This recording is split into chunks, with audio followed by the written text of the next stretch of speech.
Përshëndetje, një mesazh të shkurt por shumë të rëndësishëm.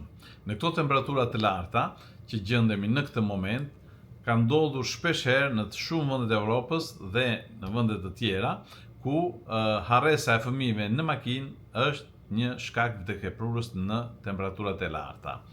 Duhet të kuptojmë një gjë që një makinë, një automjet i parkuar në diell, kur temperatura është 30-35 gradë, mund të rritet shumë shpejt. Temperatura brenda ditë mund të rritet me 10 gradë më shumë dhe ajo mund të shkojë për 20 minuta deri në 45-50 gradë Celsius.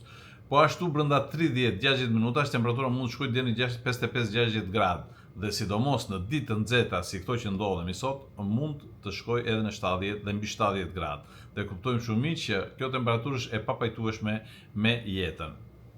Edhe hapja pak centimetra e xhamave nuk e ndryshon shumë temperaturën e brendshme të makinës. Kështu që duhet të jemi shumë të kujdesshëm për këtë.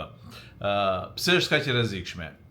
Sidomos tek fëmijët, se fëmijët e vegjël është shumë e rëndësishme se ato mi nxehen shumë dhe aftësia e fëmijëve është që të rritet 5 deri në 6 herë më shpejt se sa tek i rrituri, duke shkaktuar dhe hidratim të menjëhershëm, goditje nga të nxehtit, në raste ekstreme mund të çojë deri në humbjen e jetës, pra deri në vdekje. Si të mos harrojmë fëmijët të moshuarit në makinë, atëherë kontrolloni gjithmonë sediljen e pasme të makinës. Kontrollo sedilen para se të mbyllësh makinën. Vendosni çantën, telefonin, një send, një çfarëdo lloj gjëje që ju e keni të domosdoshme kur zbrisni nga makina për ta marrë me vete. Kështu që jeni detyruar të kontrolloni sediljen e mbrapsme. Kërkojini çerdhes ose kopshtit t'ju telefonojnë nëse jeni vonuar 10 minuta, 15 minuta, 20 minuta nga orari i zakonshëm që duhet të shkoni.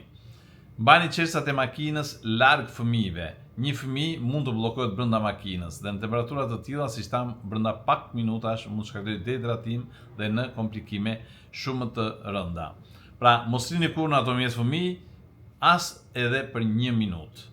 Merrni gjithmonë me vete dhe kujtohuni që është primare jeta e fëmijës. Ju jeni mbrojtësit e fëmijës. Ju jeni sipas ligjit të detyruar ta mbroni fëmijën edhe pse është një qytetar shqiptar si çdo qytetar tjetër. Kujdes me këto pak këshilla, por të zbatueshme në këtë kohë dhe në këto temperatura. Shihemi në episodin e radhës.